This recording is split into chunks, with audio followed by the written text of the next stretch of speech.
그 한일 군사정보협정보다 더 중요했던 게, 왜냐 한일 군사정보협정은 1년 뒤에 그냥 나가리 시킬 수 있어. 한일 군사정보협정은 정권 바꾸면 해결될 문제야. 근데 그거보다 더 중요한 게 뭐냐면 이 최재경 사퇴 문제야. 예. 최재경이라는 민정수석이 사퇴하고 법무부 장관이 사퇴를 하겠다라고 사의를 표명한 사건. 그게 더 중요한 얘기야. 예. 그게 왜 중요한 얘기냐면 제가 어제 그 얘기했잖아요. 최재경이 사퇴했다는 얘기는 그 이명박 걔하고 박근혜 걔의 합의가 깨졌기 때문이다. 그 얘기 했어요, 안 했어요? 제가 어저께 최재경이 민정수석을 그만둔 이유는 이명박 쪽과 박근혜 쪽에서 합의봤던 내용이 깨졌다는 뜻이다. 그 얘기를 했잖아. 그죠? 예, 내가 분명히 그 얘기 했어요. 그게 맞는 거야. 어저께 그 손석희 뉴스 봤죠? 어저께 손석희 뉴스룸에도 그 얘기가 나왔잖아. 무슨 얘기냐면 이 최재경이 들어가서 검찰과 청와대 사이를 중재하고 그러면서 이 그 검찰이 청와대를 조사할 때 그 핸들링을 하려고 했던 거야. 그런데 그 박근혜가 그 미친 오 변호사를 그 변호인으로 선임한 다음에 얘가 이제 삑사리를 놓은 거야. 그리고 이제 막 그 조사를 거부하고 막 이런 식으로 행동을 한 거예요. 그러니까 여기에서 최재경이 이제 뚜껑이 열렸다더만. 왜냐하면 이제 이 최재경은 검찰들의 유씨인가? 유씨야 오씨가 아니라? 그러니까 이 최재경이란 사람이 검사 특수통 출신이고, 그러니까 이제 최동욱 다음으로 특수통 검사들에게는 나름 자긍심의 존재였던 거야. 그래서 이제 이 검찰계의 대빵인데, 검찰계의 대빵이 사퇴를 수습하겠다고 들어갔는데 너무 격이 안 맞는, 검찰 하다가 비리 저질러갖고 쫓겨난 그런 사람을 박근혜가 상대하게 한 거야. 그리고 얘 말을 듣고 이 말을 안 들은 거야. 여기에 이 최재경이 열받아가지고 사의를 표명했다라고 얘기를 하더라고요. 그래갖고 이제 청와대에서는 이걸 빨리 덮어야 되니까 일부러 발표도 안 하고 언론 보도가 나오는 걸 봐봐. 여기서 중요한 거야. 예. 여기서 중요한 건 뭐냐?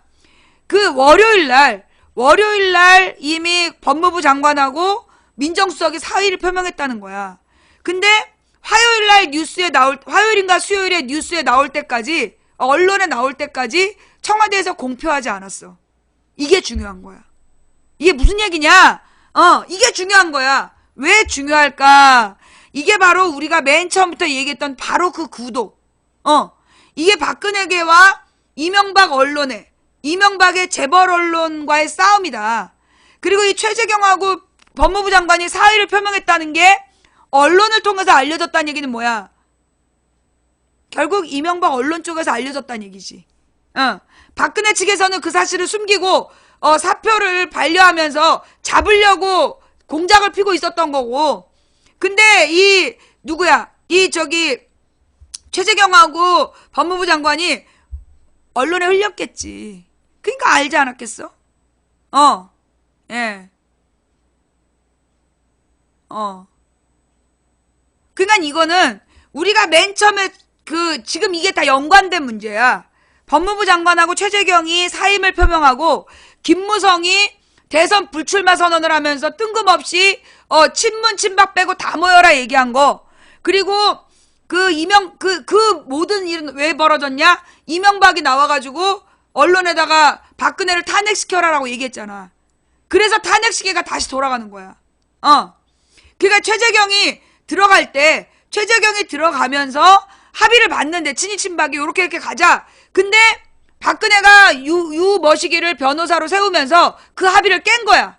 그래가지고 이명박이가 열받은 거지. 그래갖고 탄핵 시계를 돌리고 제3지대 작전으로 간다. 이렇게 작전이 변경된 거지. 그리고 난 다음에 나타나는 게 지금 장관하고 민정수석이 그만두고 그게 언론에 의해서, 이명박 언론에 의해서 공개되고 그런 구도로 지금 가고 있는 거다. 예. 그러면서 내가 이미 얘기했잖아. 김무성에 대해서 뭐라 했어요? 김무성은 대선에 관심이 없다. 그 얘기 했어, 안 했어? 김무성은 대선에 관심이 없고 당권을 쥐려는 거다. 그 얘기 했어요, 안 했어요? 그거 언제 했는지 한번 찾아봐봐. 내가 그 얘기 분명히 했어. 김무성은 대선에 관심 없다. 얘는 지금 당권을 쥐는 게 걔네들 세력의 수장 짱 먹는 게 일장되는 게 목적이지 대선에 관심 없다. 그런데 뜬금없이 대선 불출마 선언을 했어. 아니 근데 누가 이 사람을 대선 후보라고 봤다고? 대선 후보 순위에도 못 들었던 김무성이 왜 뜬금없이 대선 불출마 선언을 했을까요? 오늘 이거 되게 중요한 기사가 나와. 잘 들어봐. 예, 이게 권영철의 오늘 Y뉴스에 요 배경 아주 설명이 잘 돼 있어요. 예, 그다음 지금 시국을 어떻게 볼 건가? 요것도 아주 잘 나와 있어. 일단 광고 듣고 가실게요. 오늘 Y뉴스에서 뭐가 안 나오네 좋으셨어요? 광고가. 어제 새누리당 김무성 전 대표가 대선 불출마를 선언하면서 박근혜 대통령 탄핵에 앞장서겠다고 선언을 했죠. 예. 그래서 김무성 전 대표는 왜 뜬금없이 불출마를 선언했을까 이렇게 아하. 주제를 정해봤습니다. 그래요. 왜 뜬금없이 불출마를 선언했어요? 그 얘기하기 전에 네. 지난번 방송에서 그 검찰이 진짜 박 대통령 버렸을까? 요거 하셨잖아요. 예, 예. 근데 지금 검찰이 수사하는 거 보면 진짜 버린 것 같은데요? 검찰이 우병우 전 민정수석을 겨냥한 압수수색을 하고 박 대통령에 대해서 대면 조사를 다시 요구하고 세월호 참사 당시에 7시간 행적에 대해서도 수사에 착수하는 모습을 보이고 있기 때문에 예. 그렇게 볼 수도 있을 겁니다.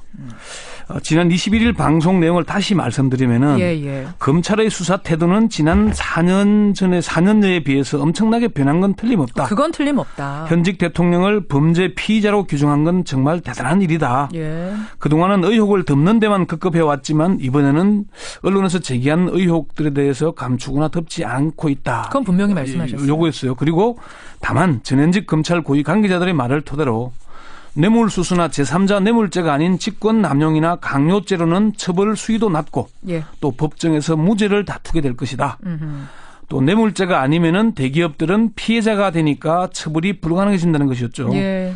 그래서 포장지는 엄청 화려하고 크지만 막상 포장을 풀어보니 알맹이는 별게 없더라. 이 때문에 면죄부를 줄이는 건 아닌지 의문이 제기되고 있다. 그런 얘기를 요거였죠. 하신 거죠. 그런 얘기. 예. 지난 20일 검찰의 수사 발표와 지금까지 검찰 수사에서 달라진 게 뭘까요? 달라졌다면은 검찰이 삼성그룹과 관련해서 국민연금공단 본부와 예. 삼성그룹 미래전략실에 대해서 압수수색을 했다는 그렇죠. 그거 그리고 김현웅 법무부 장관과 최재경 민정수석이 사표 냈고. 그런 정도. 그리고 29일까지 대면 조사 다시 해라라고 발표한 것. 예. 그 정도인 거죠. 예. 그러면 이제 수사를 어쨌든 지금 점점 강도가 높아지는 건 분명하죠. 어쨌건 모양새는 그렇습니다. 검찰이 뭔가 전력 투구하는 것 같고 예. 정말 박근혜 정권과 갈라서서 하는 것처럼 그렇게 보여지긴 합니다. 예. 근데요. 그런데 우병우 전 민정수석에 대해서 수사를 한다면서 그동안 검찰이 뭘 했죠? 민정수석실 컴퓨터를 확보했습니까? 아니면 우병우 민정수석이 사용하던 휴대전화를 압수했나요? 우 전 수석이 10월 30일 경질되고 11월 6일 소환조사를 했지만은 예. 이른바 황제 소환조사 논란에 휩싸인 뒤에 22일 만에 한다는 게 민정수석실도 아니고 별도 사무실이 있는 민정수석실 산하의 특별감찰반 사무실에 대한 압수수색입니다. 어제 압수수색을 여러분 잘 보셔야 돼요. 민정수석실을 한 게 아니고 네. 특별감찰반 사무실에 대한 압수수색이었어요. 예. 조홍천 의원이 어제 페이스북에 그런 글을 올렸더라고요. 검찰이 초기 수사에 우병우의 휴대전화와 PC만 확보하였더라면 이렇게 부산을 뜰 필요는 없었을 텐데 예. 또 그 얘기하고 지금이라도 청와대 비서동에 있는 민정수석실을 압수수색하면은 훨씬 중요한 자료를 제대로 확보할 수 있을 텐데 아하. 검찰에게 청와대 경내 비서동은 넘사벽인가 본다 이런 글을 올렸거든요. 그 검찰이 확실히 강한 기류가 된 건 분명하지만 여전히 넘사벽인 지점은 있다라고 보시는 거군요. 검찰이 스스로의 의지에 의해서 가기보다는 국민의 여론에 떠밀려서 언론이 먼저 수사를 하고 있으니까 예. 어쩔 수 없이 하고 있는 게 아닌가. 일각에서는 우병우 전 수석을 검찰이 버렸다는 얘기도 들리고요. 우 전 수석은 화병에 걸려서 체중이 5kg, 10kg 빠졌다는 얘기도 들립니다만은 검찰이 우 전 수석을 언제 다시 소환한다는 얘기도 없습니다. 예. 세월호 7시간 대해서 조사한다 그러지만은 사실 그동안은 유언 비어라면서 명예훼손 수사를 했지 않습니까? 그렇죠. 근데 검찰이 크게 달라졌는지는 좀 더 지켜봐야 되지 않겠나. 여전히 그런 입장이시군요. 권영철 기자는. 알겠습니다. 잠깐 제가 그게 궁금해서 일단 질문을 드렸고 오늘 주제는 여기까지 내가 어제 얘기했던 내용하고 통하잖아. 그죠? 내가 어제 뭐라고 얘기를 했냐면 우병우를 구속해야 우병우랑 김기춘을 구속해야 검찰이 진짜 수사하는지 알 수 있다. 그 얘기했잖아. 그죠? 내가 우병우를 정말로 수사를 해야 그게 진짜 수사하고 있는 건지 알 수 있다. 검찰이 지금 보여주는 거는 못 믿겠다. 근데 지금 딱 나랑 똑같은 얘기 하신 거예요. 이 저녁 때는 석희 오빠가 나를 설레게 하고 아침에는 이 권영철 오빠가 나를 설레게 해. 계속 들어봅시다. 김무성 대표 얘기예요. 네. 왜 갑작스럽게 대선 불출마 기자회견을 했는가? 왜입니까? 김무성 전 대표의 얘기대로 하자면은 첫 번째는 지금의 사태가 일어난 데 대한 책임을 지기 위해서라는 명분입니다. 그렇죠. 그러니까 박근혜 정부 출범의 일익을 담당한 사람으로 새누리당의 직전 당 대표로서 지금의 국가적 혼란 사태에 대해서 책임을 통감하기 때문에 예. 정치는 책임질 때 책임을 져야 한다. 저부터 책임지고 내려놓겠다 이렇게 얘기를 했죠. 첫 번째 이유. 근데 김 대표가 내려놓은 게 뭐죠? 이거 봐. 내려놓은 게 뭐냐고요? 예. 스스로 대선 후보였는지 모르지만은 예. 대선 지지율이 2% 3% 안팎이었습니다. 그리고 출마를 선언한 적도 없습니다. 두 번째는 새누리당 해체를 막기 위해서입니다. 해체를 막기 이게 위해서 예. 오히려 불출마 선언. 김 전 대표는 비박 모임을 주도하면서 탈당을 언급해왔죠. 그랬죠. 그렇지만 남경필 경기지사와 김용태 의원의 탈당에 아무런 힘도 보태지 않았습니다. 예. 그러면서 친박 핵심인 최경환 의원을 만나서 6인 중진 협의체 구성과 비례위 체제로 간다는데 합의를 했죠. 그렇습니다. 어떻게 보면 일종의 뒷거래를 한 거죠.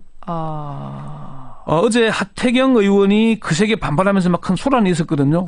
김무성 전 대표 이런 형태를 비난한 것이었습니다. 결국 뒷거래하는 거 아니냐, 친박. 오히려 지금 김 전 대표는 내려놓은 것은 아무것도 없고 오히려 해체 위기의 새누리당 전면에 나서면서 정치적 영향력을 확대하고 있는 겁니다. 세 번째 이유는 뭡니까?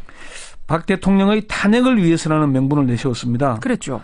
김 전 대표는 박근혜 대통령은 국민을 배신했다. 우리 새누리당도 배신했다. 헌법을 심대하게 위반했다.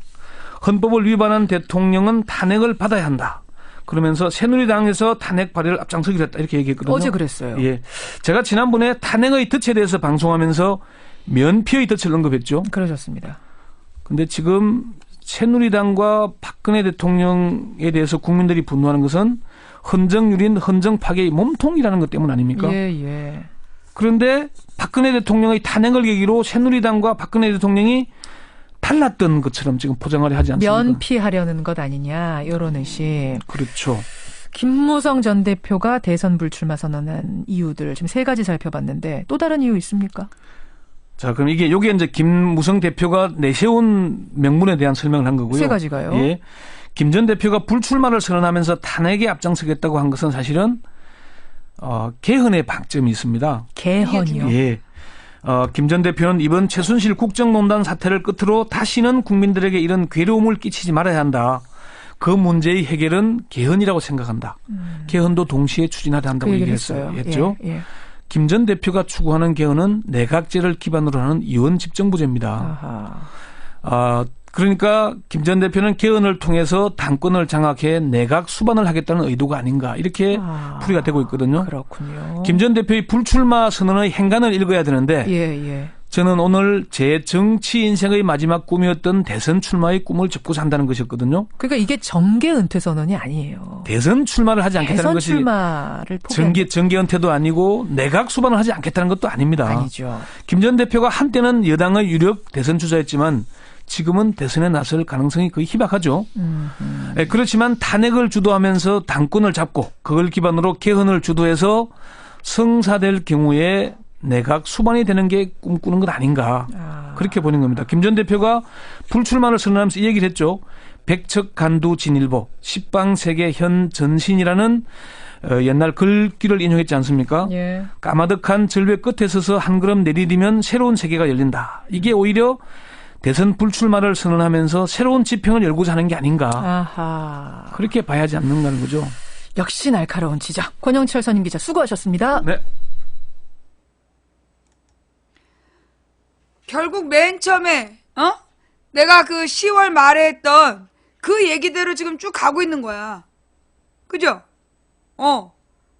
내가 그 10월 말에 10월 30일 새벽에 했던 그 이야기, 얘네들의 구도가 이거다. 지금 김무성은 대선엔 목표가 없고 당권을 잡으려는 것이고, 그리고 지금 이 새누리 비박계가 나와가지고 국민의당 안철수하고 합치는 게 얘네 목적이다. 그래서 제3지대를 키워가지고 그걸로 집권하려는 구도다. 한마디로 이명박 아바타를 만들려는 작전이다. 지금 그대로 가고 있는 거잖아. 그죠? 지금 그 당시에 딱 그 10월 30일 날 29일 집회 끝나고 와서 내가 지금 돌아가는 꼬라지가 그때 아마 저기였기 때문일 거야. 아마 미국에서 어떤 대통령이 나오든, 미국 백악관에서 대통령이 누가 되든 한미 동맹은 굳건할 것이다라는 그 멘트가 나온 시점이 그 시점이 뭐였냐면 박근혜 때문에 막 분노한 20몇만 명이 모인 날이었단 말이야. 그런데 그런 날 미국에서 그 얘기가 나왔다는 얘기, 그것도 백악관에서 나왔다면 그 얘기는 뭘 얘기하냐? 미국은 촛불편이다. 한마디로 박근혜를 버렸다는 사인이다. 그러니까 이 이명박, 새누리당의 비박, 친박이 아닌 재벌 언론들한테 우리는 박근혜를 더 이상 파트너로 생각하지 않아. 니네 하고 싶은 대로 해. 하야시켜도 돼. 탄핵시켜도 돼. 라는 사인을 보내준 거고. 그러니까 얘네들 그 뒤로 나는 그걸 그렇게 봤어. 나는 그걸 그렇게 이해했고, 그 뒤로 지금 새누리당은 그 방향으로 움직이고 있다. 그래서 이게 우리가 이미 예측했던 얘네들이 그러니까 박근혜를 탄핵하고 제3지대를 만들고 그 제3지대에서 안철수를 이명박 아바타로 띄우려는 것 같다! 라고 그 추측을 했는데 지금 그대로 가고 있잖아. 그죠?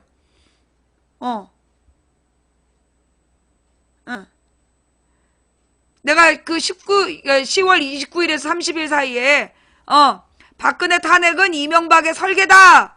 그러면서 촛불 집회 폭력 시위 유도가 실패했다 뭐 이렇게 얘기할 땐 바로 그날 좌우지간 지금 이제 그런 상황이다. 예, 지금 이제 그런 상황이고 내가 볼 때 그 당시에 했던 추측이 지금 그대로 맞아 떨어지고 있는 거 아니냐. 예. 결국은 우리가 예상했던 대로 가고 있는 거야. 이걸 이렇게 내다보고 있었고 그에 맞춰서 우리가 이제 준비를 하면 되는 거잖아. 그죠? 그에 맞춰서 우리가 준비를 하면 되는 거고 자, 여러분 이제 다음 이야기로 넘어가기 전에 지금 현재 시청자가 8,269명인데 업은 6,200이야. 한마디로 딱 2,000명이 또 안 하고 버티고 있어. 니들의 정체가 뭐야? 자, 얼른 업하여 광명 찾자. 예, 업을 하고 광명 찾자. 지금 그러니까는 얘네들은 이제 예측했던 방향대로 지금 가고 있다. 예. 지금 이제 이명박 아바타를 만들기 위해서 이 모든 쇼를 기획했고 이 모든 쇼를 진행 중이다. 그러면 중요한 건 우리 쪽 내부야. 우리 내부에 대한 추측으로는 지금 종편에서 끊임없이 띄우고 있는 건 누구다? 이재명이다. 이재명을 계속 띄우고 문재인과 이재명을 야권 1, 2등 후보로 만들어가는 게 쟤네들의 작전이다. 그 작전을 통해서 결국은 이제 이재명 지지자들이 문재인을 죽이는 그런 구도. 왜냐하면 이 이재명 지지자들이 옛날에 2007년에 정통 멤버들이야. 그러면 이 정통 member들이 했던 일이 뭐였냐면 그 당시에 더 높은 지지를 받았던 후보들 다 죽였어. 막 쌍욕을 해가지고 그 당시에 모든 후보를 죽이고 정동영을 후보로 만들었던 게 정동영과 통하는 사람들이라는 조직이고 그 조직의 핵심 멤버가 지금 이재명 띄우기의 주축이다. 그러니 얘네들이 틀림없이 문재인을 잡아먹을 거다. 그게 이제 쟤네들의 구도인데, 그러면 이제 이걸 이제, 그리고 그런 이재명을 계속해서 종편에서 띄워주고, 종편에서 이재명과 김어준을 띄워서, 이제 그 한마디로 야권표를, 나머지 야권에 쓸만한 후보들을 죽이는, 야권에 진짜 쓸만한, 안희정이나 박원순을 죽이려는 용도로 이재명을 띄우고 있는 거다. 그게 지금 내가 바라보고 있는 지금 정국이다. 그다음 내가 어저께 왜 반기문하고 새마을운동 얘기를 했느냐. 예. 내가 왜 반기문하고 새마을운동 얘기를 했냐 하면 사실 쟤네들이 이제 안철수를 지난 일요일 날 막 스타로 만들어 보려고 했는데 실패했어. 여러 명 앉혀놓고 보니까 제일 좀 말도 못하고 좀 그랬어. 그러고 난 다음에 남경필을 막 띄워보는 거야. 근데 별로 반응이 없는 거지. 그러니까 지금 막 던지는 중이야. 쟤네가 그래서 처음에는 남경필을 띄우고 홍정욱도 띄우고 홍정욱 띄우고 남경필 띄우고 그 다음에 어제부터 반기문을 다시 띄워. 어제부터 반기문을 다시 띄우는 거야. 예. 그래서 내가 반기문과 새마을운동을 얘기한 거야. 비아그라하고 반기문을 연결했던 이유가 그게 지금 쟤네들이 안철수를 안 될 것 같으면 이 반기문을 그 친박 친문 다 뺀 제3지대 후보로 밀 수도 있겠다. 그래서 내가 그래서 그 반기문과 새마을운동 이야기를 다시 한번 짚은 거예요. 예. 지금 반기문이 원래 지지율 1위라고 그러다가 지금 지지율 2위로 떨어진 거야. 문재인이랑 바뀌었어. 원래 이제 계속 반기문이 1등, 문재인이 2등이라 그랬단 말이야. 그다음 안철수가 3등이라고 그랬는데 지금 갑자기 이번 주부터 바뀌어가지고 문재인이 1등, 반기문이 2등, 이재명이 3등 이렇게 이제 주장을 하고 있는 거야. 개뻥이죠. 예, 개뻥이야. 내가 그랬잖아. 지금 우리나라 여론조사기관, 즉 한국갤럽이나 리얼미터에서 선거 관련 여론 지지율 맞은 적 있냐? 내가 분명히 얘기하건데 지금 대선 후보 여론조사를 발표하고 있는 한국갤럽이나 이 리얼미터의 조사 결과가 맞은 적 있냐? 없다. 물론 이명박 박근혜에서는 사기를 쳤지만 한국갤럽이 옛날에 무슨 짓을 했냐 하면 몇 번 얘기한 것 같은데 한국갤럽에서 어떻게 2007년에 이명박을 대통령 후보로 만들었냐 하면 처음에 이제 박근혜가 압도적이었어. 그 당 지지자의 85%가 박근혜였다니까. 근데 한국갤럽이 어떻게 그걸 흔들었냐 하면 이명박이 박근혜를 추격하고 있다라고 발표를 해. 막 계속 발표를 해. 계속 이제 주마다 발표를 하는 거야. 그러더니 5차 범위 내에 동률이다. 박빙이다. 이렇게 발표를 해. 그러더니 넘어섰다. 이렇게 발표를 하는 거야. 그러니까 사람들이 그때 가서 정말 설마 이러면서 조사를 했더니 원래 85대 15였는데 40대 60으로 많이 따라왔더라. 그러고 나서 다음에 또 조사를 했더니 50대 50 정말로 65대 45로 이 여론조사가 뒤집어진 거야. 근데 그 여론조사가 뒤집어진 이유는 뭐였냐면 그 모방 효과를 노린 거예요. 원래 정답을 알려주고 그렇게 따라가게끔 한 거야. 누구야?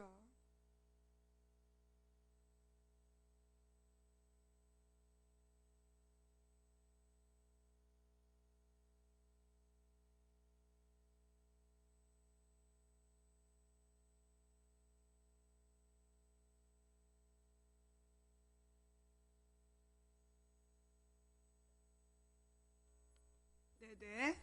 택배 아니에요? 자, 하여튼 그래가지고 그때 그 한국갤럽에서 그렇게 여론 장난을 친 거야. 여론을 이제 장난을 쳐가지고 그래서 박근혜 지지율을 여론조사에서 흔든 거야. 그러고 나서 그때 그해 7월엔가 박근혜 캠프에서 그 문제 제기를 해. 뭐라고 문제 제기를 하냐면 여론조사의 질문이 잘못됐다. 그 사건 찾아봐봐.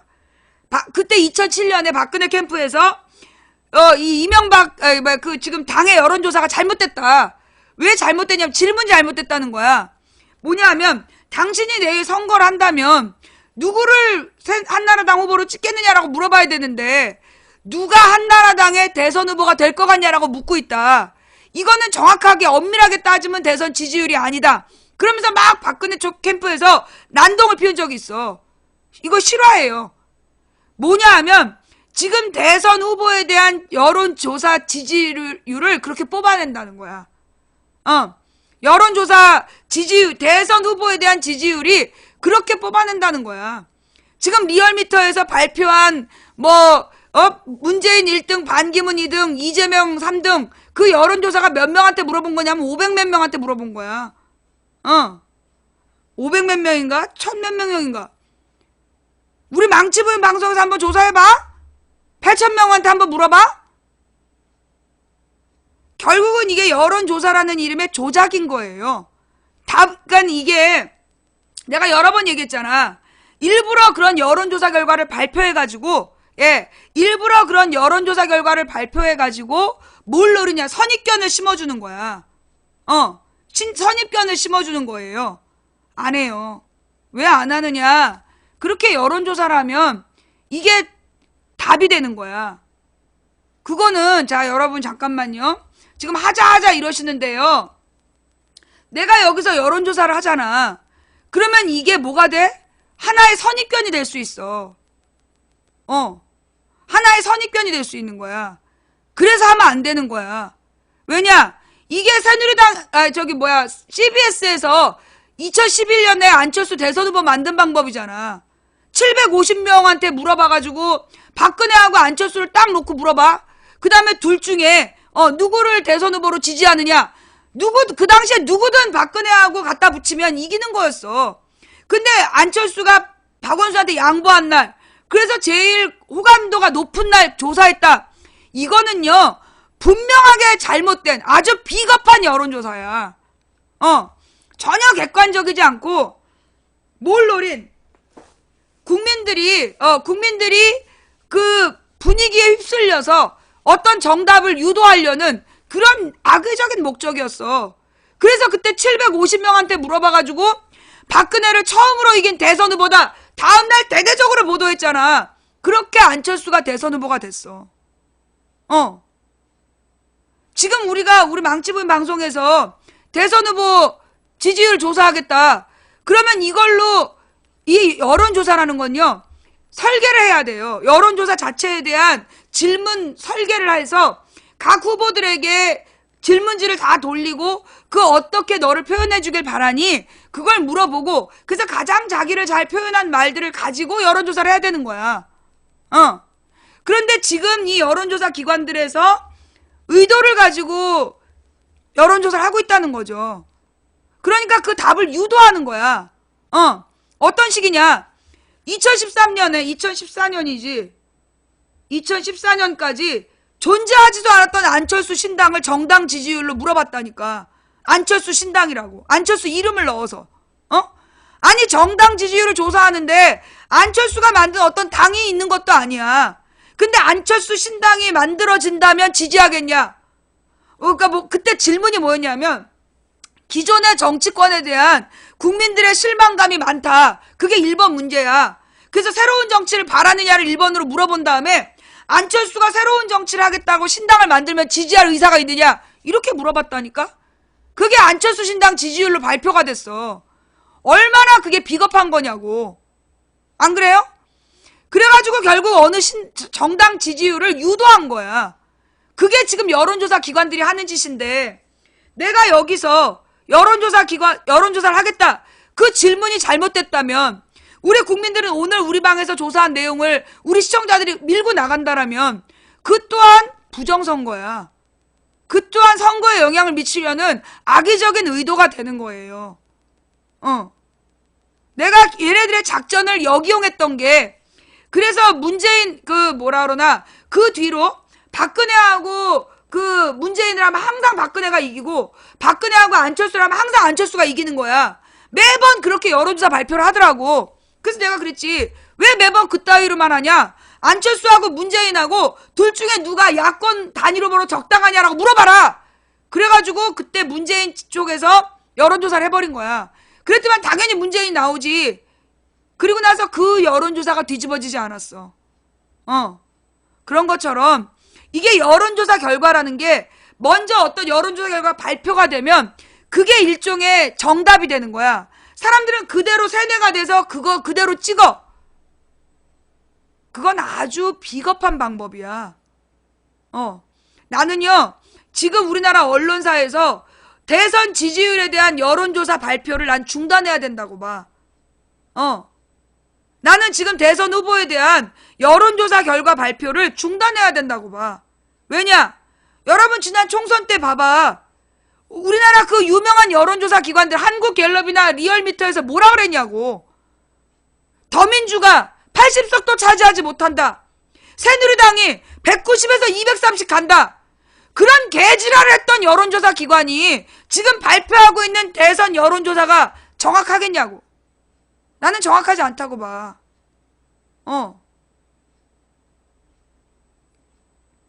이 여론조사 결과를요, 대선 지지율로 1등한 사람이 대통령 된 경우도 드물어. 옛날에 박근혜가 2007년에 계속 1등이었어. 근데 이명박이 대통령 됐잖아. 그런 거야. 나는 지금 대선 여론조사 1등이라는 거 아무 의미 없다. 옛날에는 노무현 대통령 될 때는 이인재가 1등이었어.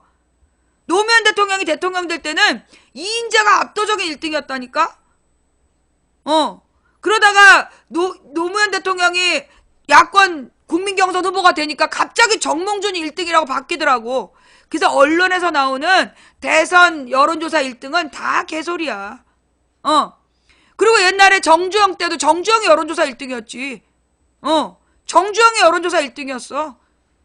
근데 실제로 까보니까 3등이었잖아.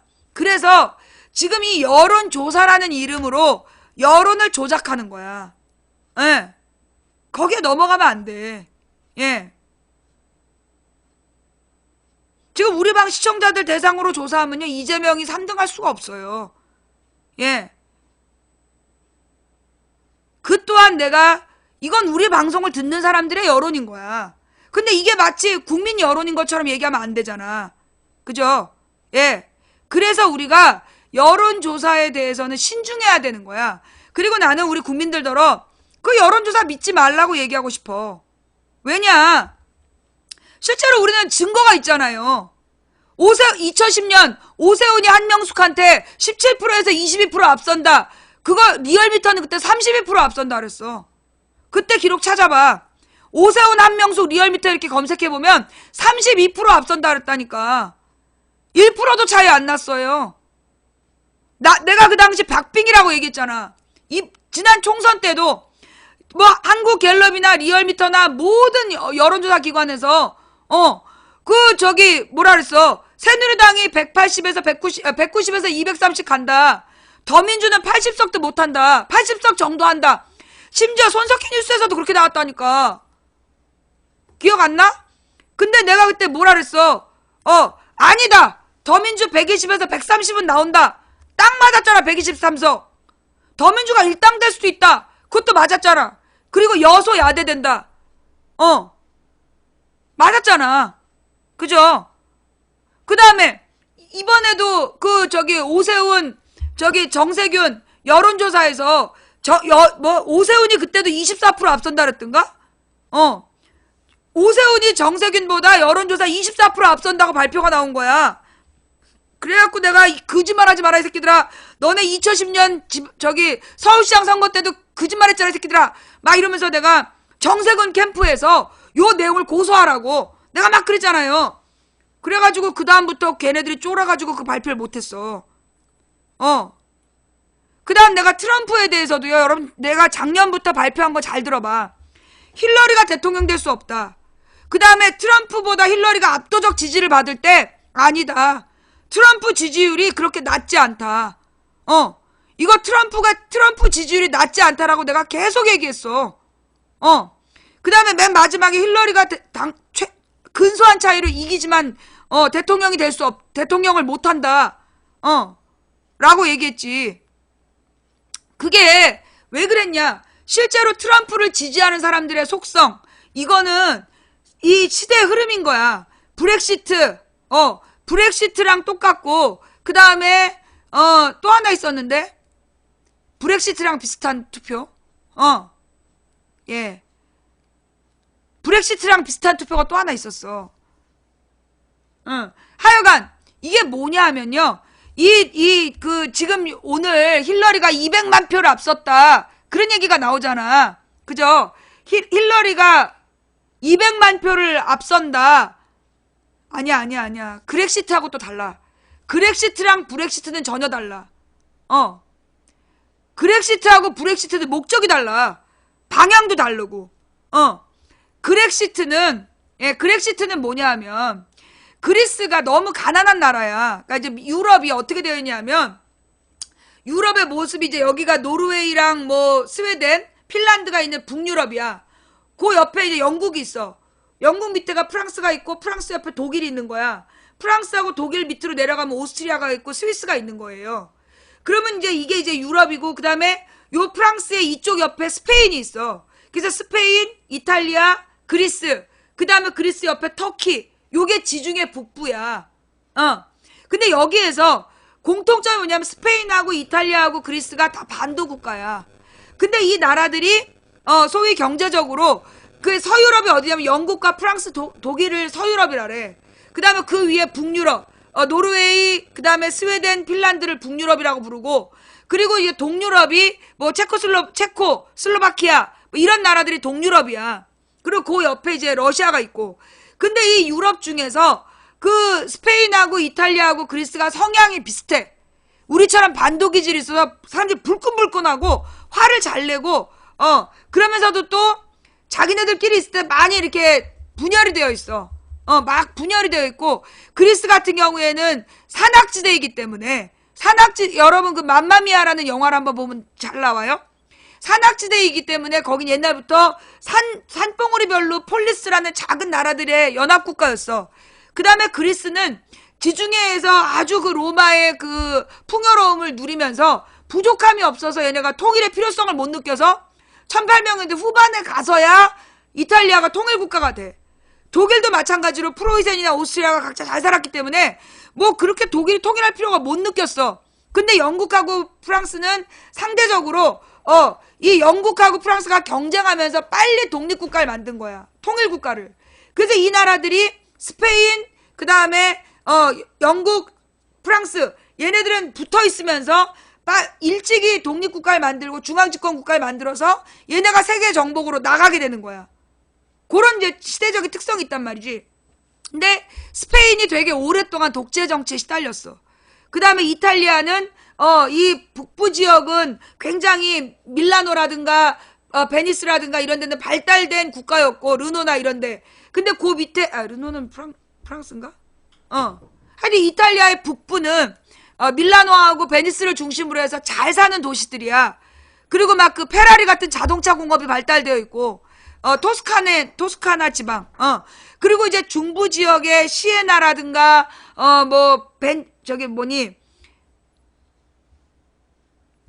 교황청이 있는 곳, 교황청이 있는 곳이라든가, 이런 데는 관광산업으로 아주 발달되어 있고, 농업이 발달되어 있고, 근데 이 이탈리아 남부는, 그, 외국에서부터 들어오는 이민자들이 많아, 불법 이민자들이 많아서 그 지역의 치안이 별로 안 좋은 거야. 그러면서 불법 이민자들이 많다 보니까 일자리를 잡기도 어렵고, 그래서 남부 지역이 굉장히 민심이 흉흉해지는 그런 상황이었지. 근데 요게 그리스도 마찬가지야. 그리스는 돌밭이기 때문에 농사를 지을 수가 없어. 여기는 그 올리브라는 나무가 유일하게 자라는 나무야. 올리브 나무가. 그리고 나머지는 이게 농업을 통해서 성장할 수가 있는 나라가 아니야. 그래서 그리스는 옛날부터 관광업으로 옛날 그리스의 그 신전에 대한 관광을 팔아서 먹고 살았단 말이야. 근데 그러다 보니까 이 그리스 사람들 먹여 살릴 방법이 없었어. 그 이제 그리스에 그런 데다가 그리스가 옛날에 이 터키의 지배를 받았어. 그래서 그리스가 터키의 오랜 지배를 당하면서 그리스 사람들이 갖고 있는 마인드가 뭐냐면 세금을 내면 터키 놈들한테 좋다. 그래서 탈세가 국민 정서로 남아있는 거야.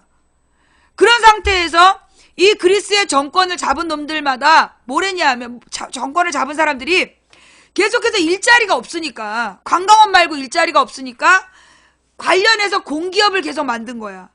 그래서 공기업으로 일자리를 계속 만든 거지. 뭐 관광진흥청과 관계된 뭐 그런 일자리를 자꾸 만들어가지고 실제로 국민의 세금으로 돈을 받는 사람들이 많아진 거야. 그리스가. 왜냐면 산업이 없어. 옛날에 그 오나시스인지 뭔지가 있었는데 얘가 선박 사기단이었잖아. 보험 사기단. 그 케네디 부인이 결혼했기 때문에 되게 유명하지만 얘가 알고 보면 보험 사기로 돈 번 애야. 선박 보험 사기. 왜냐면 지중해 바다가 옛날에 산이었다가 가라앉으면서 그 속이 산들이 많은 우리나라 서해 바다랑 똑같아. 그래서 거기는 잘 아는 사람만 다녀야 되는. 그러니까 옛날 신화의 율리시즈가 그 모험하는 얘기가 나오는 이유가 그 지중해 바다가 항해하기가 어려워서 전문가들만 항해할 수 있는 그런 상태였기 때문이야. 막 울돌목 같은 게 많고, 좌우지간 그런 이 유럽의 상황이다 보니까 이 그리스에서, 근데 그리스는 유럽연합이거든. 유럽연합이야.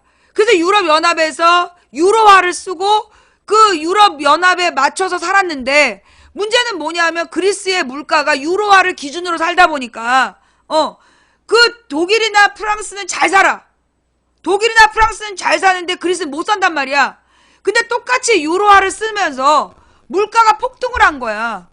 그러면서 이제 그러면 이 물가가 폭등한 거에 맞춰서 생산량이 늘어나야 되는데 생산 늘어날 게 없고 전반적으로 유럽 경제가 특히 프랑스나 영국이나 이런 데에서 서민들이 가난해지면서 유럽으로 여행을 많이 안 온 거야. 그리스로 여행을 많이 안 온 거야.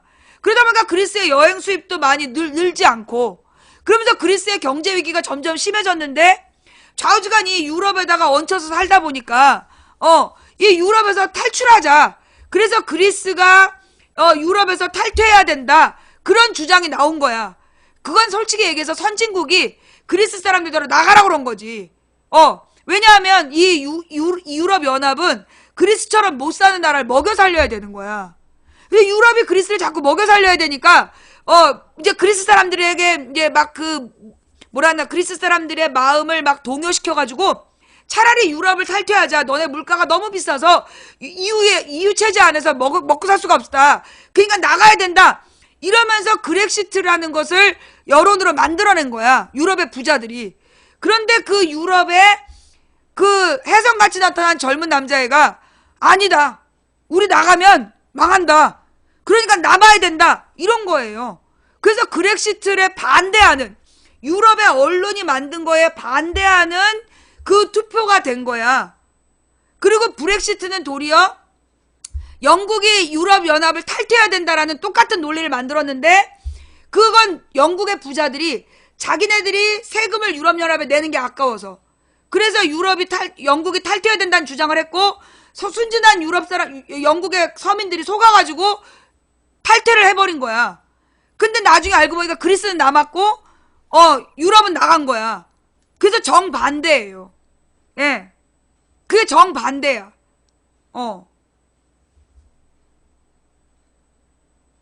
제가 잘못 이해한 거예요? 예.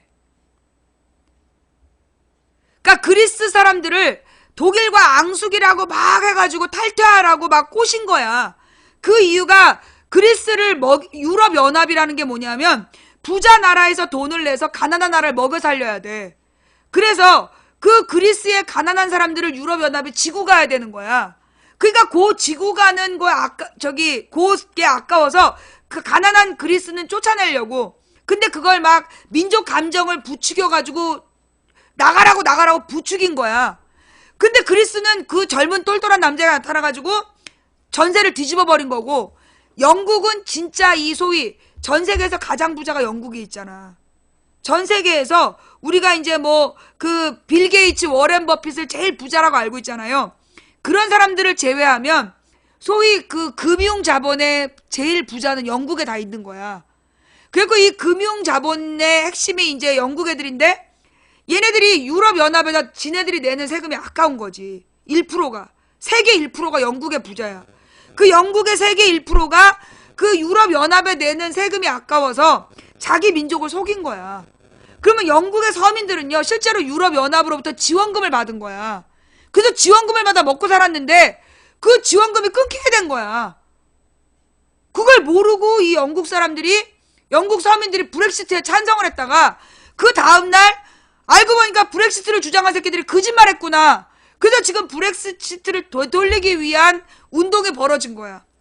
그 다음에 트럼프의 나라도 마찬가지로 이 트럼프의 나라가 그러니까 미국이 이 트럼프를 누가 그 트럼프 운동을 했냐면 미국의 교회에서 한 거예요.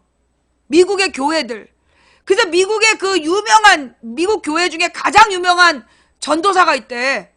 무슨 무슨 복음주의인지 뭔지 나발인지. 그러면서 그 목사가, 미국의 힐러리와 오바마는 동성애를 합법화시키려는 그런 정당이기 때문에 트럼프를 찍어야 된다. 미국 교회에서 그 지랄 해가지고 한국의 미친 목사들이 다 따라한 거야. 그 중국에 있는 한인교회 목사들까지 트럼프가 돼야 된다고 그 지랄 한 거라니까. 그런데 트럼프는 누구냐? 그러면 동성애만 나빠? 그러면서 레위기에 동성애를 금지한 얘기가 나온다가 계속 떠들어. 근데 동성애 바로 위에 뭐가 나오냐면 간음하지 말란 말이 나와. 남의 아내를 탐하지 말고 남자들이 창녀랑 어울리지 말란 얘기가 나와. 트럼프는 섹스 스캔들이 많은 여자야. 트럼프의 섹스 스캔들은 온 집안의 고질병이라고. 그런데 레위기에 동성애를 금지시켰는데 민주당은 동성결혼 합법화를 추진했다. 그러니까 민주당을 떨어뜨리고 공화당을 당선시켜야 된다. 그 지랄 했다니까 목사들이. 예.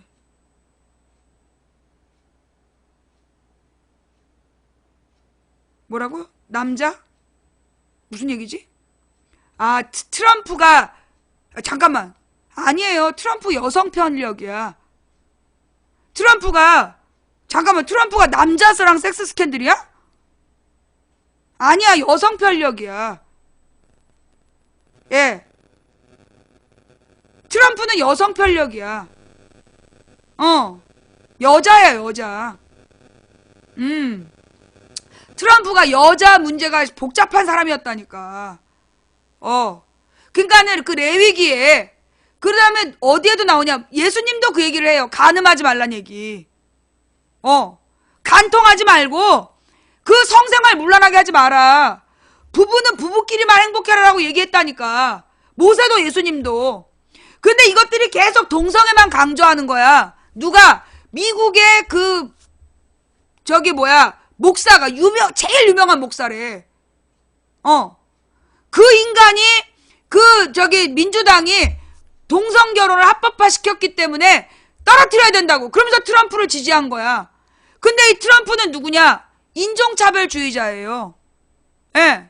지금 트럼프의 핵심을 잡겠다는 게 인종차별주의자잖아. 미국판 극우 세력이야. KKK 같은. 얘네들 모임할 때 하이틀러처럼 오른손을 들어서 인사하고 그 지랄하는 애들이라니까. 그런데 그건 예수님의 생각과 정반대예요. 백인 우월주의는 예수님의 생각과 정반대라니까. 예수님은 모든 인간을 인종이나 신분에 구분하지 말고 남자이든 여자이든 어떤 나라 출신이든 따지지 말고 모든 인간은 평등하다 라고 얘기하셨어.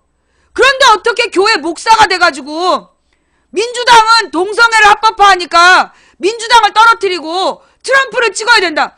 트럼프는 백인 우월주의자야. 예수님의 반대파라니까. 내가 볼 때 그 목사가 적그리스도야. 그 목사가 적그리스도야. 트럼프를 지지한 목사들은 적그리스도야. 예. 그래서요, 왜 나더러 종교 얘기하냐고 자꾸 여러분이 그러시잖아. 트럼프를 지지한 게 미국의 기독교라니까. 박근혜 이명박을 지지한 게 우리나라 개신교회야. 대형교회. 그래서 내가 올바른 교회의 방향을 얘기하는 거야. 한국의 교회 신자들이 이명박을 찍어야 생명책에 기록된다는 개소리에 놀아나가지고 이명박 찍고 박근혜를 찍었다니까. 그래서 내가 교회 얘기를 자꾸 하는 거예요. 한국의 기독교인들이 지금 지금도 박근혜를 지지하는 미친 카톡 돌리는 게 목사, 장로, 권사들이야. 생명책이 뭐냐면 구원받는 사람의 명단. 미친 목사라니까. 그 목사를 박근혜가 만났어, 얼마 전에도. 생명책 얘기가 뭐냐 하면 구원받는 사람의 명단인데 이명박을 안 찍으면 생명책 명단에서 지워버린다 그랬다니까? 그런 미친 목사를 박근혜가 종교 지도자라고 만났어. 정말 부끄러운 문제야. 종교하고 시사가 분리된 게 아니라 하나의 문제예요. 구원파 아니야, 그 사람. 한국 개신교 목사야. 장로회 목사야, 장로회 목사. 정말 심각하다니까요?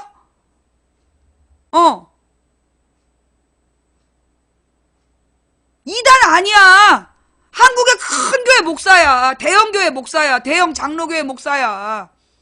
그러니 얼마나 이게 심각한 문제냐고.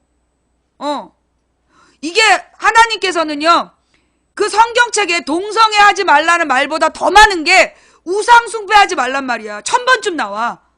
우상을 숭배해서 너희들이 망할 거다.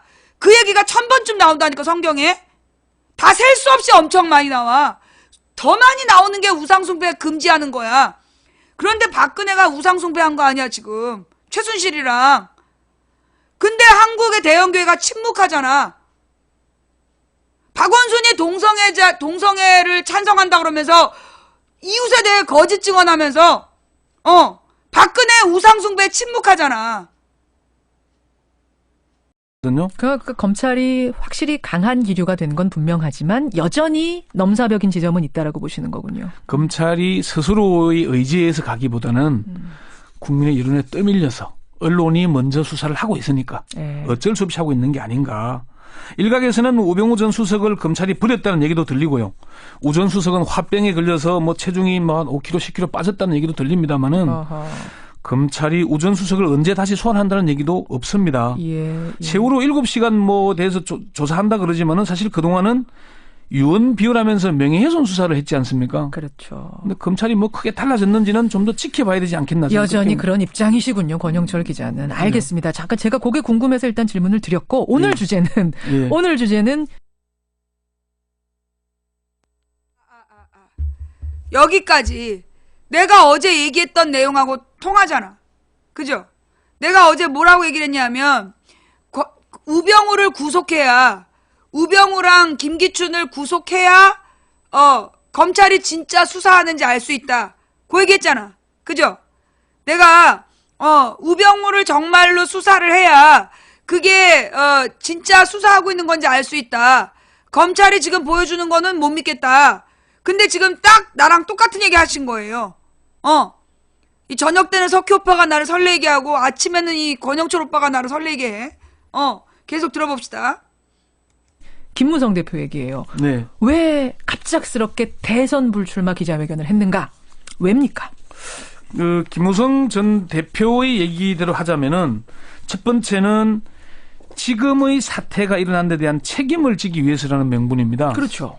그러니까 박근혜 정부 출범의 일익을 담당한 사람으로 새누리당의 직전 당 대표로서 지금의 국가적 혼란 사태에 대해서 책임을 통감하기 때문에 정치는 책임질 때 책임을 져야 한다. 저부터 책임지고 내려놓겠다 이렇게 얘기를 했죠. 첫 번째 이유. 근데 김 대표가 내려놓은 게 뭐죠? 이거 봐.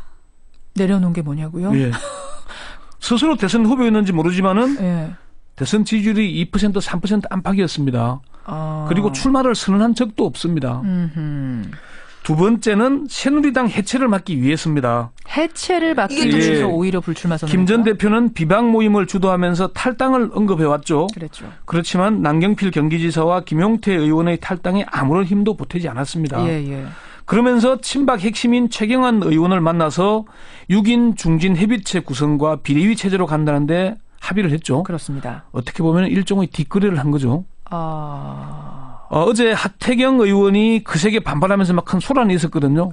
김무성 전 대표 이런 형태를 비난한 것이었습니다. 결국 뒷거래하는 거 아니냐, 친박. 오히려 지금 김 전 대표는 내려놓은 것은 아무것도 없고 오히려 해체 위기의 새누리당 전면에 나서면서 정치적 영향력을 확대하고 있는 겁니다. 세 번째 이유는 뭡니까? 박 대통령의 탄핵을 위해서라는 명분을 내세웠습니다. 그랬죠. 김 전 대표는 박근혜 대통령은 국민을 배신했다.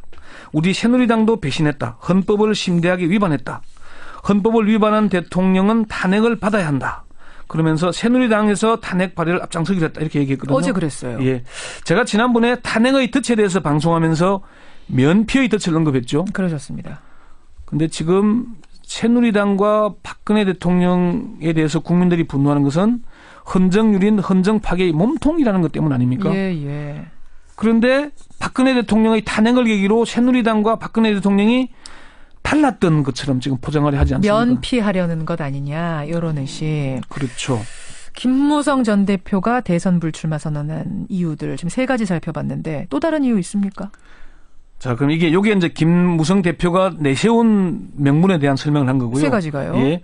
김 전 대표가 불출마를 선언하면서 탄핵에 앞장서겠다고 한 것은 사실은 개헌의 방점이 있습니다. 개헌이요? 예.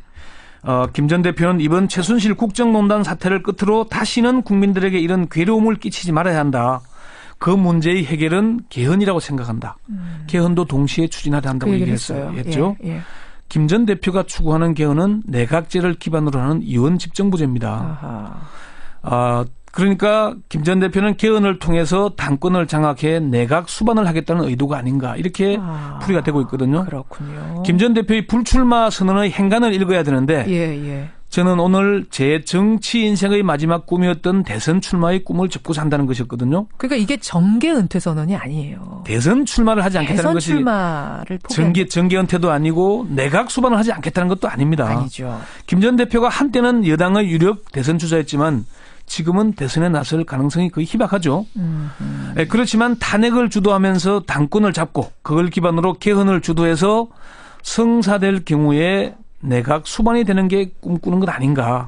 그렇게 보는 겁니다. 김 전 대표가 불출마를 선언하면서 이 얘기를 했죠.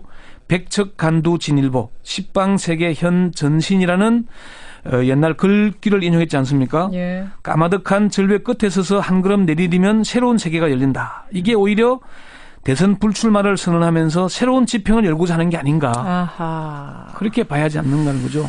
역시 날카로운 지적. 권영철 선임 기자 수고하셨습니다. 네. 결국 맨 처음에 내가 그 10월 말에 했던 그 얘기대로 지금 쭉 가고 있는 거야. 그죠? 내가 그 10월 말에 10월 30일 새벽에 했던 그 이야기, 얘네들의 구도가 이거다. 지금 김무성은 대선엔 목표가 없고 당권을 잡으려는 것이고, 그리고 지금 이 새누리 비박계가 나와가지고 국민의당 안철수하고 합치는 게 얘네 목적이다. 그래서 제3지대를 키워가지고 그걸로 집권하려는 구도다. 한마디로 이명박 아바타를 만들려는 작전이다. 지금 그대로 가고 있는 거잖아. 그죠? 지금 그 당시에 딱 그 10월 30일 날 29일 집회 끝나고 와서 내가 지금 돌아가는 꼬라지가 그때 아마 저기였기 때문일 거야. 아마 미국에서 어떤 대통령이 나오든 미국 백악관에서 대통령이 누가 되든 한미 동맹은 굳건할 것이다라는 그 멘트가 나온 시점이 그 시점이 뭐였냐면 박근혜 때문에 막 분노한 20몇만 명이 모인 날이었단 말이야. 그런데 그런 날 미국에서 그 얘기가 나왔다는 얘기, 그것도 백악관에서 나왔다면 그 얘기는 뭘 얘기하냐? 미국의 촛불편이다. 한마디로 박근혜를 버렸다는 사인이다. 그러니까 이 이명박, 새누리당의 비박, 친박이 아닌 재벌 언론들한테 우리는 박근혜를 더 이상 파트너로 생각하지 않아. 니네 하고 싶은 대로 해. 하야시켜도 돼. 탄핵시켜도 돼라는 사인을 보내준 거고. 그러니까 얘네들 그 뒤로 나는 그걸 그렇게 봤어. 나는 그걸 그렇게 이해했고 그 뒤로 지금 새누리당은 그 방향으로 움직이고 있다. 그래서 이게 우리가 이미 예측했던 얘네들이 그러니까 박근혜를 탄핵하고 제3지대를 만들고 그 제3지대에서 안철수를 이명박 아바타로 띄우려는 것 같다! 라고 그 추측을 했는데 지금 그대로 가고 있잖아. 그죠?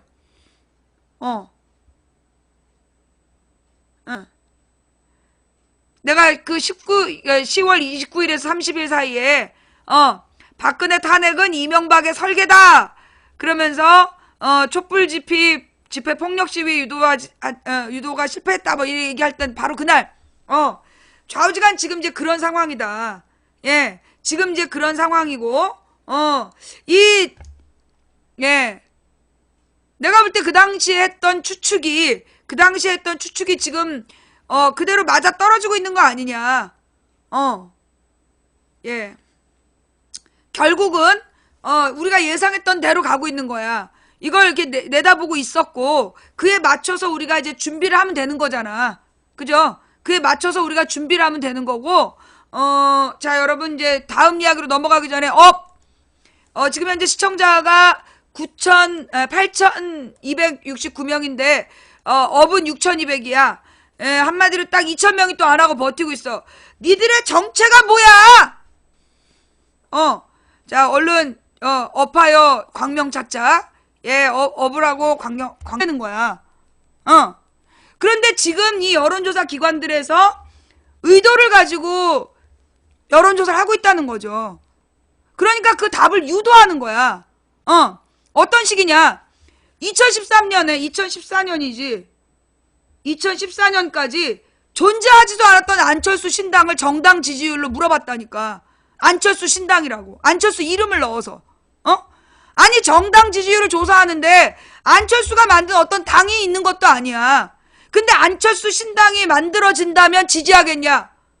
그러니까 그때 질문이 뭐였냐면 기존의 정치권에 대한 국민들의 실망감이 많다. 그게 1번 문제야. 그래서 새로운 정치를 바라느냐를 1번으로 물어본 다음에 안철수가 새로운 정치를 하겠다고 신당을 만들면 지지할 의사가 있느냐? 이렇게 물어봤다니까? 그게 안철수 신당 지지율로 발표가 됐어. 얼마나 그게 비겁한 거냐고.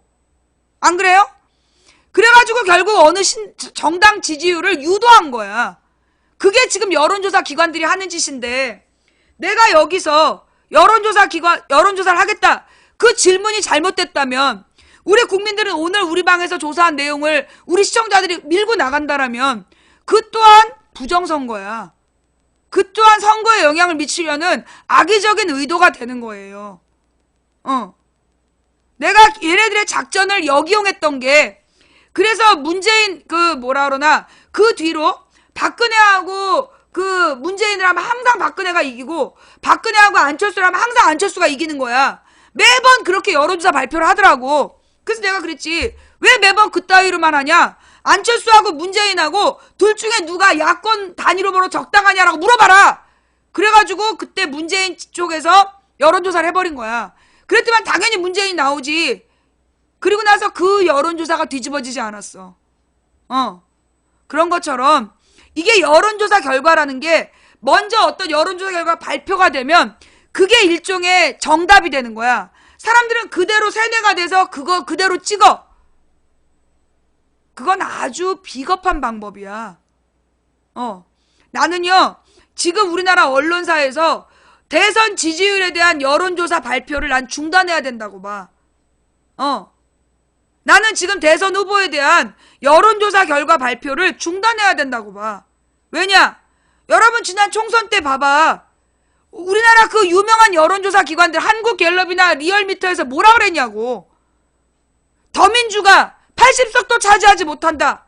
새누리당이 190에서 230 간다.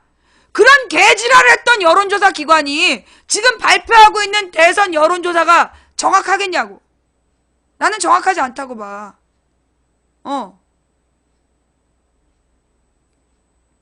이 여론조사 결과를요, 대선 지지율로 1등한 사람이 대통령 된 경우도 드물어.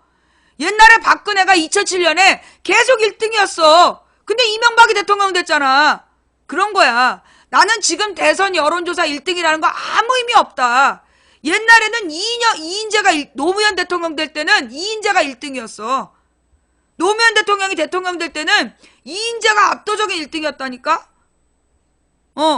그러다가 노무현 대통령이 야권 국민경선 후보가 되니까 갑자기 정몽준이 1등이라고 바뀌더라고. 그래서 언론에서 나오는 대선 여론조사 1등은 다 개소리야. 그리고 옛날에 정주영 때도 정주영이 여론조사 1등이었지. 정주영이 여론조사 1등이었어. 근데 실제로 까보니까 3등이었잖아. 그래서 지금 이 여론조사라는 이름으로 여론을 조작하는 거야. 예. 거기에 넘어가면 안 돼. 예. 지금 우리 방 시청자들 대상으로 조사하면요, 이재명이 3등 할 수가 없어요. 예. 그 또한 이건 우리 방송을 듣는 사람들의 여론인 거야. 근데 이게 마치 국민 여론인 것처럼 얘기하면 안 되잖아. 그죠? 예. 그래서 우리가 여론조사에 대해서는 신중해야 되는 거야. 그리고 나는 우리 국민들더러 그 여론조사 믿지 말라고 얘기하고 싶어. 왜냐? 실제로 우리는 증거가 있잖아요. 2010년 오세훈이 한명숙한테 17%에서 22% 앞선다. 그거 리얼미터는 그때 32% 앞선다 그랬어. 그때 기록 찾아봐. 오세훈 한명숙 리얼미터 이렇게 검색해보면 32% 앞선다 그랬다니까. 1%도 차이 안 났어요. 내가 그 당시 박빙이라고 얘기했잖아. 지난 총선 때도 뭐 한국갤럽이나 리얼미터나 모든 여론조사 기관에서 뭐라 그랬어. 새누리당이 180에서 190에서 230 간다. 더민주는 80석도 못한다. 80석 정도 한다. 심지어 손석희 뉴스에서도 그렇게 나왔다니까. 기억 안 나? 근데 내가 그때 뭐라 그랬어. 아니다. 더민주 120에서 130은 나온다. 딱 맞았잖아. 123석. 더민주가 일당 될 수도 있다. 그것도 맞았잖아. 그리고 여소야대 된다. 맞았잖아. 그죠? 그 다음에 이번에도 오세훈 정세균 여론조사에서 오세훈이 그때도 24% 앞선다 그랬던가? 오세훈이 정세균보다 여론조사 24% 앞선다고 발표가 나온 거야. 그래갖고 내가 거짓말하지 마라 이 새끼들아. 너네 2010년 서울시장 선거 때도 거짓말했잖아 이 새끼들아. 막 이러면서 내가 정세균 캠프에서 요 내용을 고소하라고 내가 막 그랬잖아요. 그래가지고 그 다음부터 걔네들이 쫄아가지고 그 발표를 못했어. 그 다음 내가 트럼프에 대해서도요. 여러분 내가 작년부터 발표한 거 잘 들어봐. 힐러리가 대통령 될 수 없다. 그 다음에 트럼프보다 힐러리가 압도적 지지를 받을 때 아니다. 트럼프 지지율이 그렇게 낮지 않다. 이거 트럼프 지지율이 낮지 않다라고 내가 계속 얘기했어. 그 다음에 맨 마지막에 힐러리가 근소한 차이로 이기지만 대통령을 못한다. 라고 얘기했지. 그게 왜 그랬냐? 실제로 트럼프를 지지하는 사람들의 속성, 이거는 이 시대의 흐름인 거야. 브렉시트랑 똑같고, 그 다음에 또 하나 있었는데 브렉시트랑 비슷한 투표. 예. 브렉시트랑 비슷한 투표가 또 하나 있었어. 하여간 이게 뭐냐 하면요. 지금 오늘 힐러리가 200만 표를 앞섰다. 그런 얘기가 나오잖아. 그죠? 힐러리가 200만 표를 앞선다. 아니야. 그렉시트하고 또 달라. 그렉시트랑 브렉시트는 전혀 달라. 그렉시트하고 브렉시트는 목적이 달라. 방향도 다르고. 그렉시트는 뭐냐 하면, 그리스가 너무 가난한 나라야. 그러니까 이제 유럽이 어떻게 되어 있냐면, 유럽의 모습이 이제 여기가 노르웨이랑 스웨덴, 핀란드가 있는 북유럽이야. 그 옆에 이제 영국이 있어. 영국 밑에가 프랑스가 있고, 프랑스 옆에 독일이 있는 거야. 프랑스하고 독일 밑으로 내려가면 오스트리아가 있고, 스위스가 있는 거예요. 그러면 이게 이제 유럽이고, 그 다음에 요 프랑스의 이쪽 옆에 스페인이 있어. 그래서 스페인, 이탈리아, 그리스, 그 다음에 그리스 옆에 터키, 요게 지중해 북부야. 근데 여기에서 공통점이 뭐냐면 스페인하고 이탈리아하고 그리스가 다 반도 국가야. 근데 이 나라들이 소위 경제적으로 그 서유럽이 어디냐면 영국과 프랑스, 독일을 서유럽이라래. 그 다음에 그 위에 북유럽, 노르웨이, 그 다음에 스웨덴, 핀란드를 북유럽이라고 부르고, 그리고 이게 동유럽이 체코, 슬로바키아 이런 나라들이 동유럽이야. 그리고 그 옆에 이제 러시아가 있고. 근데 이 유럽 중에서 그 스페인하고 이탈리아하고 그리스가 성향이 비슷해. 우리처럼 반도 기질이 있어서 사람들이 불끈불끈하고 화를 잘 내고 그러면서도 또 자기네들끼리 있을 때 많이 이렇게 분열이 되어 있어. 막 분열이 되어 있고, 그리스 같은 경우에는 산악지대이기 때문에 여러분 그 맘마미아라는 영화를 한번 보면 잘 나와요. 산악지대이기 때문에 거긴 옛날부터 산봉우리별로 폴리스라는 작은 나라들의 연합국가였어. 그 한일 군사정보협정보다 더 중요했던 게, 왜냐 한일 군사정보협정은 1년 뒤에 그냥 나가리 시킬 수 있어. 한일 군사정보협정은 정권 바꾸면 해결될 문제야. 근데 그거보다 더 중요한 게 뭐냐면 이 최재경 사퇴 문제야. 예. 최재경이라는 민정수석이 사퇴하고 법무부 장관이 사퇴를 하겠다라고 사의를 표명한 사건. 그게 더 중요한 얘기야. 예.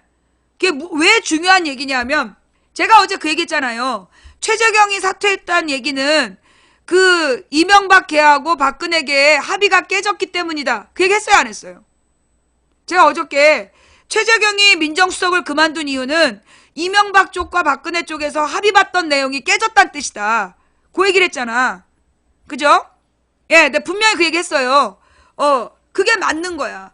어저께 그 손석희 뉴스 봤죠? 어저께 손석희 뉴스룸에도 그 얘기가 나왔잖아. 무슨 얘기냐면 이 최재경이 들어가서 검찰과 청와대 사이를 중재하고 그러면서 이 그 검찰이 청와대를 조사할 때 그 핸들링을 하려고 했던 거야. 그런데 그 박근혜가 그 미친 오 변호사를 그 변호인으로 선임한 다음에 얘가 이제 삑사리를 놓은 거야. 그리고 이제 막 그 조사를 거부하고 막 이런 식으로 행동을 한 거예요. 그러니까 여기에서 최재경이 이제 뚜껑이 열렸다더만. 왜냐하면 이제 이 최재경은 검찰들의 유씨인가? 유씨야 오씨가 아니라? 그러니까 이 최재경이란 사람이 검사 특수통 출신이고, 그러니까 이제 최동욱 다음으로 특수통 검사들에게는 나름 자긍심의 존재였던 거야. 그래서 이제 이 검찰계의 대빵인데, 검찰계의 대빵이 사퇴를 수습하겠다고 들어갔는데 너무 격이 안 맞는, 검찰 하다가 비리 저질러갖고 쫓겨난 그런 사람을 박근혜가 상대하게 한 거야. 그리고 얘 말을 듣고 이 말을 안 들은 거야. 여기에 이 최재경이 열받아가지고 사의를 표명했다라고 얘기를 하더라고요. 그래갖고 이제 청와대에서는 이걸 빨리 덮어야 되니까 일부러 발표도 안 하고 언론 보도가 나오는 걸 봐봐. 여기서 중요한 거야. 예. 여기서 중요한 건 뭐냐? 그 월요일 날 이미 법무부 장관하고 민정수석이 사의를 표명했다는 거야. 근데 화요일인가 수요일에 뉴스에 나올 때까지, 언론에 나올 때까지 청와대에서 공표하지 않았어. 이게 중요한 거야. 이게 무슨 얘기냐? 이게 중요한 거야. 왜 중요할까? 이게 바로 우리가 맨 처음부터 얘기했던 바로 그 구도.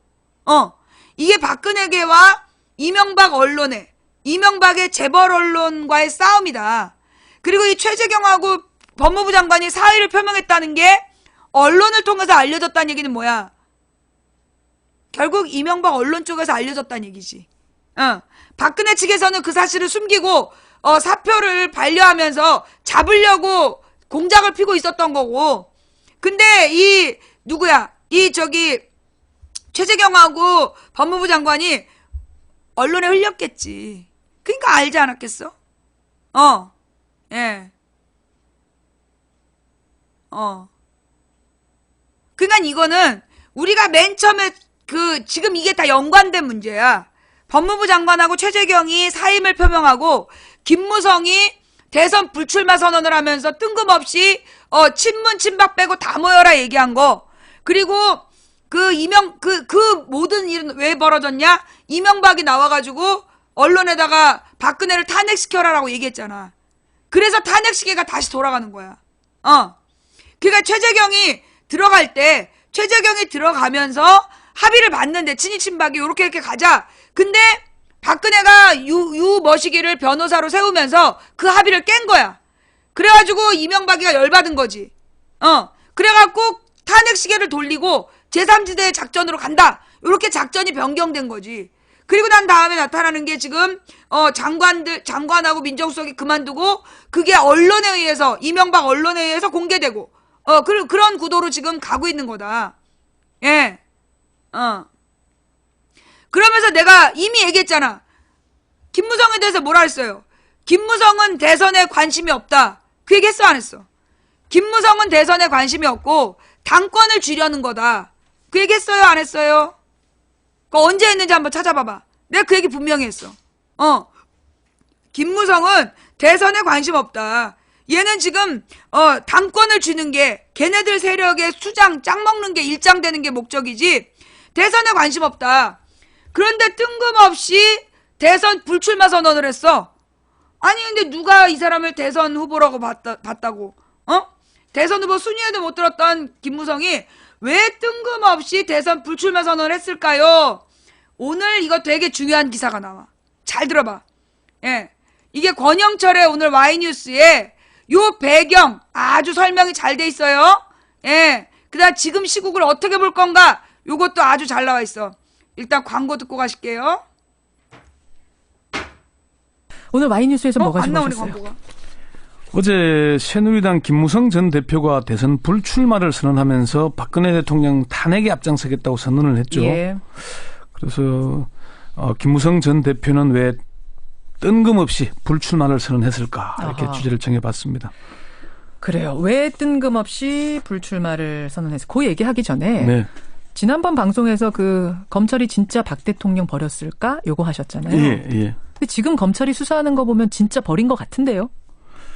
뭐 검찰이 우병우 전 민정수석을 겨냥한 압수수색을 하고 박 대통령에 대해서 뭐 대면 조사를 다시 요구하고 뭐 세월호 참사 당시에 7시간 행적에 대해서도 수사에 착수하는 모습을 보이고 있기 때문에 예.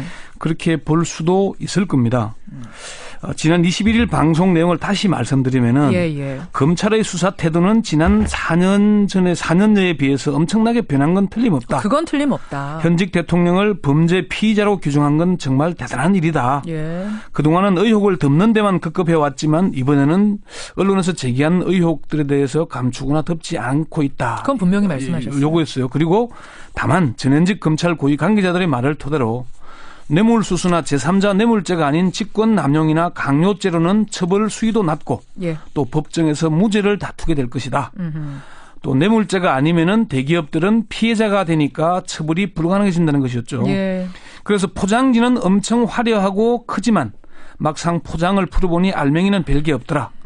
이 때문에 면죄부를 줄이는 건 아닌지 의문이 제기되고 있다. 그런 얘기를 요거였죠. 하신 거죠. 그런 얘기. 예. 지난 20일 검찰의 수사 발표와 지금까지 검찰 수사에서 달라진 게 뭘까요? 달라졌다면은 검찰이 삼성그룹과 관련해서 국민연금공단 본부와 예. 삼성그룹 미래전략실에 대해서 압수수색을 했다는 그렇죠. 그거 그리고 김현웅 법무부 장관과 최재경 민정수석이 사표 냈고. 예, 그거 그런 정도. 그리고 29일까지 대면 조사 다시 해라라고 발표한 것. 예, 그 정도인 거죠. 예. 그러면 이제 수사를 어쨌든 지금 점점 강도가 높아지는 건 분명하죠. 뭐 어쨌건 모양새는 그렇습니다. 검찰이 뭔가 전력 투구하는 것 같고 예. 정말 박근혜 정권과 갈라서서 뭐 하는 것처럼 그렇게 보여지긴 합니다. 예, 예. 근데요. 그런데 우병우 전 민정수석에 대해서 수사를 한다면서 그동안 검찰이 뭘 했죠? 민정수석실 컴퓨터를 확보했습니까? 아니면 우병우 민정수석이 사용하던 휴대전화를 압수했나요? 우 전 수석이 10월 30일 경질되고 11월 6일 소환조사를 했지만은 예, 예. 이른바 황제 소환조사 논란에 휩싸인 뒤에 22일 만에 한다는 게 민정수석실도 아니고 별도 사무실이 있는 민정수석실 산하의 특별감찰반 사무실에 대한 압수수색입니다. 어제 압수수색을 여러분 잘 보셔야 돼요. 민정수석실을 한 게 아니고 네. 특별감찰반 사무실에 대한 압수수색이었어요. 예. 예. 조홍천 의원이 어제 페이스북에 그런 글을 올렸더라고요. 검찰이 초기 수사에 우병우의 휴대전화와 PC만 확보하였더라면 이렇게 부산을 떨 필요는 없었을 텐데 예, 예. 또 그 얘기하고 지금이라도 청와대 비서동에 있는 민정수석실을 압수수색하면은 훨씬 중요한 자료를 제대로 확보할 수 있을 텐데 아하. 검찰에게 청와대 경내 비서동은 넘사벽인가 본다 이런 글을 올렸거든요. 그 다음에 그리스는 지중해에서 아주 그 로마의 그 풍요로움을 누리면서 부족함이 없어서 얘네가 통일의 필요성을 못 느껴서 1800년대 후반에 가서야 이탈리아가 통일국가가 돼. 독일도 마찬가지로 프로이센이나 오스트리아가 각자 잘 살았기 때문에 뭐 그렇게 독일이 통일할 필요가 못 느꼈어. 근데 영국하고 프랑스는 상대적으로 이 영국하고 프랑스가 경쟁하면서 빨리 독립국가를 만든 거야. 통일국가를. 그래서 이 나라들이 스페인, 그 다음에 영국, 프랑스 얘네들은 붙어 있으면서 일찍이 독립국가를 만들고 중앙집권국가를 만들어서 얘네가 세계 정복으로 나가게 되는 거야. 그런 이제 시대적인 특성이 있단 말이지. 근데 스페인이 되게 오랫동안 독재 정치에 시달렸어. 그 다음에 이탈리아는 이 북부 지역은 굉장히 밀라노라든가 베니스라든가 이런 데는 발달된 국가였고 르노나 이런 데. 근데 그 밑에 르노는 프랑스인가? 하여튼 이탈리아의 북부는 밀라노하고 베니스를 중심으로 해서 잘 사는 도시들이야. 그리고 막 그 페라리 같은 자동차 공업이 발달되어 있고, 토스카나 지방, 그리고 이제 중부 지역의 시에나라든가,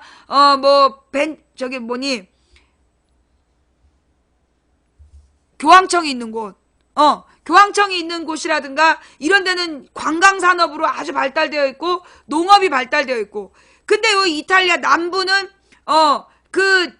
외국에서부터 들어오는 이민자들이 많아, 불법 이민자들이 많아서 그 지역의 치안이 별로 안 좋은 거야.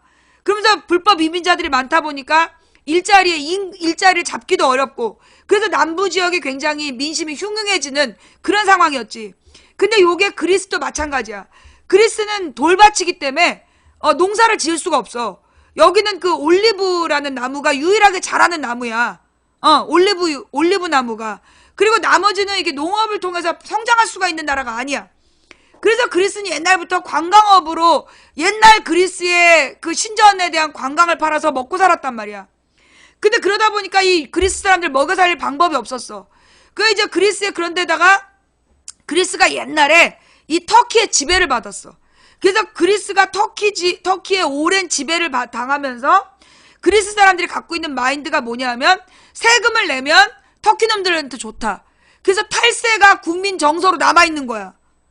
그런 상태에서 이 그리스의 정권을 잡은 놈들마다 뭘 했냐 하면 정권을 잡은 사람들이 계속해서 일자리가 없으니까, 관광업 말고 일자리가 없으니까 관련해서 공기업을 계속 만든 거야. 그래서 공기업으로 일자리를 계속 만든 거지. 관광진흥청과 관계된 그런 일자리를 자꾸 만들어가지고 실제로 국민의 세금으로 돈을 받는 사람들이 많아진 거야. 그리스가. 왜냐면 산업이 없어. 옛날에 오나시스인지 뭔지가 있었는데 얘가 선박 사기단이었잖아. 보험 사기단. 그 케네디 부인이 결혼했기 때문에 되게 유명하지만 얘가 알고 보면 보험 사기로 돈 버내야. 선박 보험 사기. 왜냐면 지중해 바다가 옛날에 산이었다가 가라앉으면서 그 속이 산들이 많은 우리나라 서해 바다랑 똑같아. 그래서 거기는 잘 아는 사람만 다녀야 되는. 그러니까 옛날 신화의 율리시즈가 모험하는 얘기가 나오는 이유가 그 지중해 바다가 항해하기가 어려워서 전문가들만 항해할 수 있는 그런 상태였기 때문이야. 막 울돌목 같은 게 많고, 좌우지간 그런 이 유럽의 상황이다 보니까 이 그리스에서, 근데 그리스는 유럽연합이거든. 유럽연합이야. 그래서 유럽연합에서 유로화를 쓰고 그 유럽연합에 맞춰서 살았는데 문제는 뭐냐면 그리스의 물가가 유로화를 기준으로 살다 보니까 그 독일이나 프랑스는 잘 살아. 독일이나 프랑스는 잘 사는데 그리스는 못 산단 말이야. 근데 똑같이 유로화를 쓰면서 물가가 폭등을 한 거야.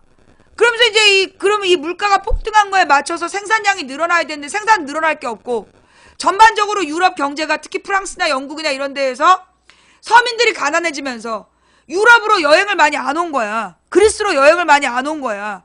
그러다 보니까 그리스의 여행 수입도 많이 늘지 않고, 그러면서 그리스의 경제 위기가 점점 심해졌는데 좌우지간 이 유럽에다가 얹혀서 살다 보니까 이 유럽에서 탈출하자. 그래서 그리스가 유럽에서 탈퇴해야 된다. 그런 주장이 나온 거야. 그건 솔직히 얘기해서 선진국이 그리스 사람들대로 나가라고 그런 거지. 왜냐하면 이 유럽연합은 그리스처럼 못 사는 나라를 먹여 살려야 되는 거야. 근데 유럽이 그리스를 자꾸 먹여 살려야 되니까 이제 그리스 사람들에게 이제 그리스 사람들의 마음을 막 동요시켜가지고 차라리 유럽을 탈퇴하자. 너네 물가가 너무 비싸서 EU 체제 안에서 먹고 살 수가 없다. 그러니까 나가야 된다. 이러면서 그렉시트라는 것을 여론으로 만들어낸 거야. 유럽의 부자들이. 그런데 그 유럽의 그 혜성같이 나타난 젊은 남자애가 아니다. 우리 나가면 망한다. 그러니까 남아야 된다. 이런 거예요.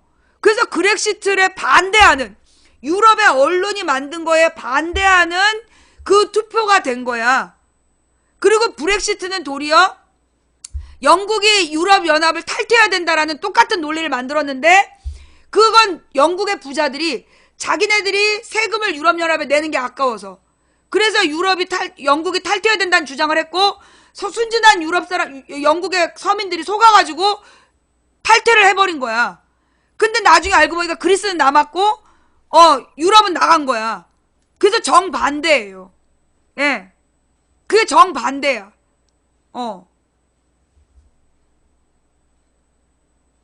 제가 잘못 이해한 거예요? 예.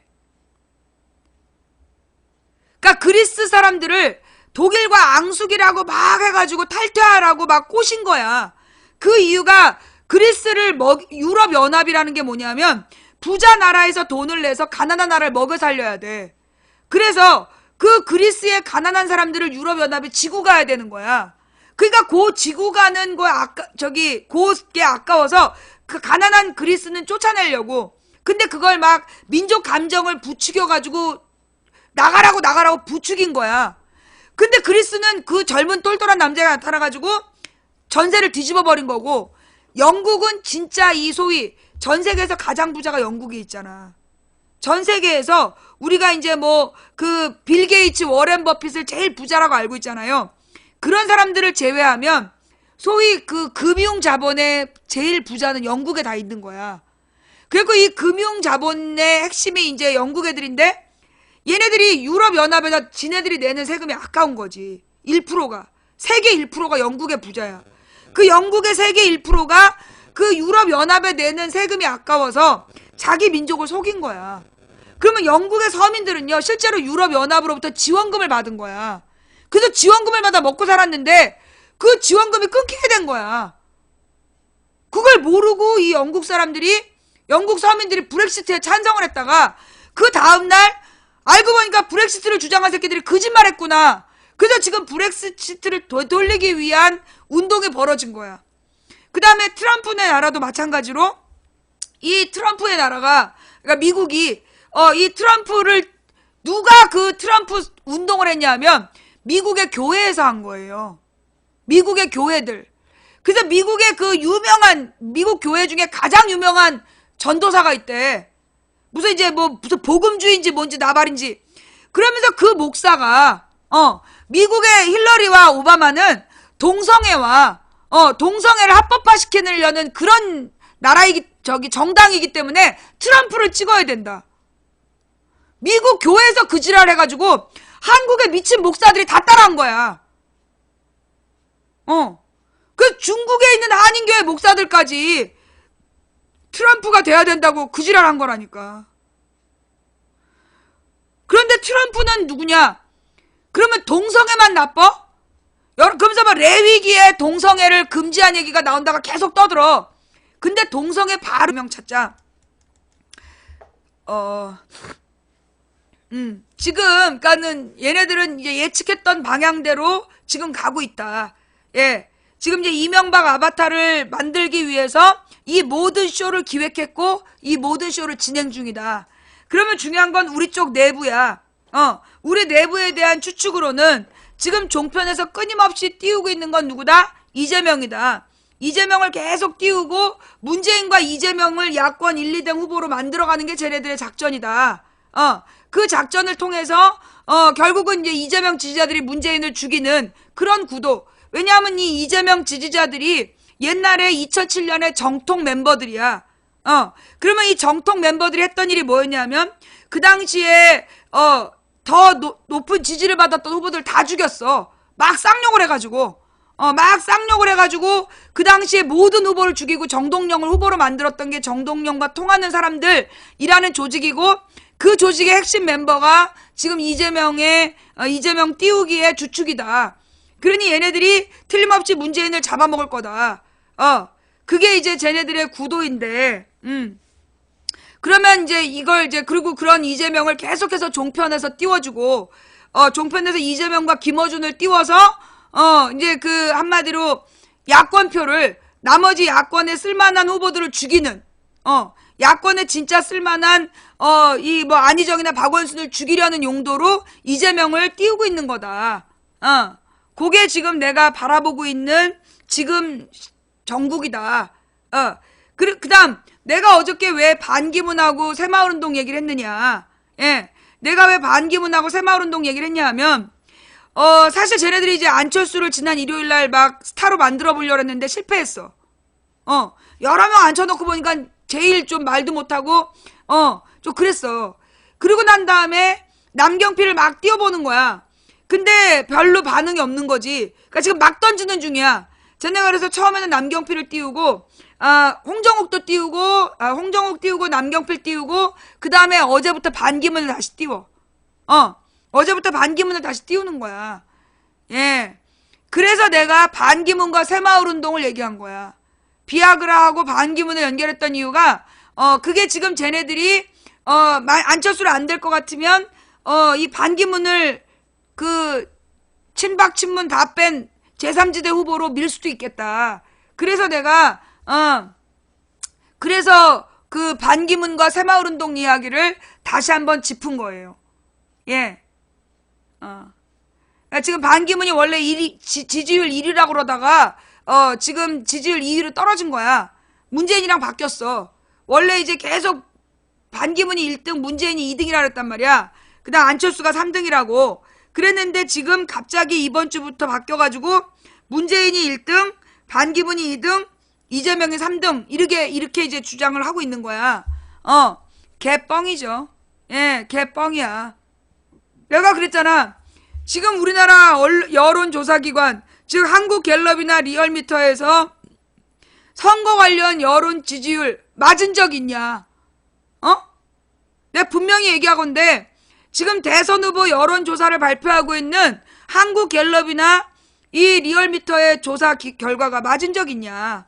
없다. 물론 이명박 박근혜에서는 사기를 쳤지만 한국갤럽이 옛날에 무슨 짓을 했냐 하면 몇 번 얘기한 것 같은데 한국갤럽에서 어떻게 2007년에 이명박을 대통령 후보로 만들었냐 하면 처음에 이제 박근혜가 압도적이었어.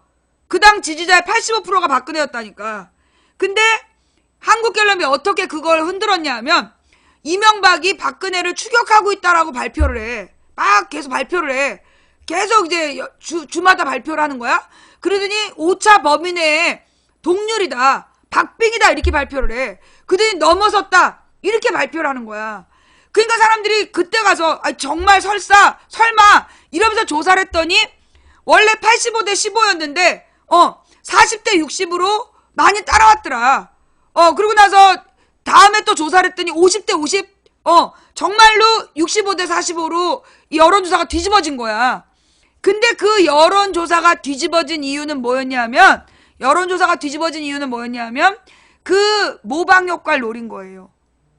원래 정답을 알려주고 그렇게 따라가게끔 한 거야.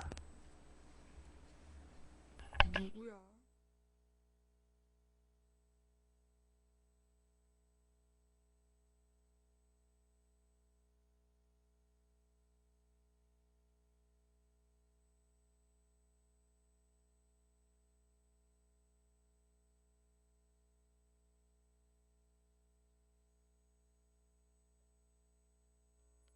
네네. 택배 아니에요? 자, 하여튼 그래가지고 그때 그 한국갤럽에서 그렇게 여론 장난을 친 거야. 여론을 이제 장난을 쳐가지고 그래서 박근혜 지지율을 여론조사에서 흔든 거야. 그러고 나서 그때 그해 7월인가 박근혜 캠프에서 그 문제 제기를 해. 뭐라고 문제 제기를 하냐면 여론조사의 질문이 잘못됐다. 그 사건 찾아봐봐. 그때 2007년에 박근혜 캠프에서 이 이명박 지금 당의 여론조사가 잘못됐다. 왜 잘못됐냐면 질문이 잘못됐다는 거야. 뭐냐면 당신이 내일 선거를 한다면 누구를 한나라당 후보로 찍겠느냐라고 물어봐야 되는데 누가 한나라당의 대선 후보가 될 것 같냐라고 묻고 있다. 이거는 정확하게 엄밀하게 따지면 대선 지지율이 아니다. 그러면서 막 박근혜 쪽 캠프에서 난동을 피운 적이 있어. 이거 실화예요. 뭐냐 하면 지금 대선 후보에 대한 여론조사 지지율을 그렇게 뽑아낸다는 거야. 여론조사 대선 후보에 대한 지지율이 그렇게 뽑아낸다는 거야. 지금 리얼미터에서 발표한 문재인 1등, 반기문 2등, 이재명 3등 그 여론조사가 몇 명한테 물어본 거냐면 500몇 명한테 물어본 거야. 500몇 명인가? 1000몇 명인가?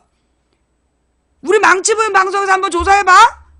8,000명한테 한번 물어봐. 결국은 이게 여론조사라는 이름의 조작인 거예요. 그러니까 이게 내가 여러 번 얘기했잖아. 일부러 그런 여론조사 결과를 발표해가지고, 일부러 그런 여론조사 결과를 발표해가지고 뭘 노리냐? 선입견을 심어주는 거야.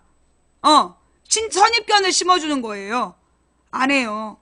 왜 안 하느냐? 그렇게 여론조사를 하면 이게 답이 되는 거야. 그거는 자 여러분 잠깐만요. 지금 하자 이러시는데요. 내가 여기서 여론조사를 하잖아. 그러면 이게 뭐가 돼? 하나의 선입견이 될 수 있어. 하나의 선입견이 될 수 있는 거야. 그래서 하면 안 되는 거야. 왜냐? 이게 새누리당, CBS에서 2011년에 안철수 대선 후보 만든 방법이잖아. 750명한테 물어봐가지고 박근혜하고 안철수를 딱 놓고 물어봐. 그 다음에 둘 중에 누구를 대선 후보로 지지하느냐? 그 당시에 누구든 박근혜하고 갖다 붙이면 이기는 거였어. 근데 안철수가 박원순한테 양보한 날, 그래서 제일 호감도가 높은 날 조사했다. 이거는요, 분명하게 잘못된 아주 비겁한 여론조사야. 전혀 객관적이지 않고 뭘 노린 국민들이 그 분위기에 휩쓸려서 어떤 정답을 유도하려는 그런 악의적인 목적이었어. 그래서 그때 750명한테 물어봐가지고 박근혜를 처음으로 이긴 대선 후보다 다음날 대대적으로 보도했잖아. 그렇게 안철수가 대선 후보가 됐어. 지금 우리 망치부인 방송에서 대선 후보 지지율 조사하겠다. 그러면 이걸로 이 여론조사라는 건요. 설계를 해야 돼요. 여론조사 자체에 대한 질문 설계를 해서 각 후보들에게 질문지를 다 돌리고 그 어떻게 너를 표현해 주길 바라니 그걸 물어보고 그래서 가장 자기를 잘 표현한 말들을 가지고 여론조사를 해야 돼.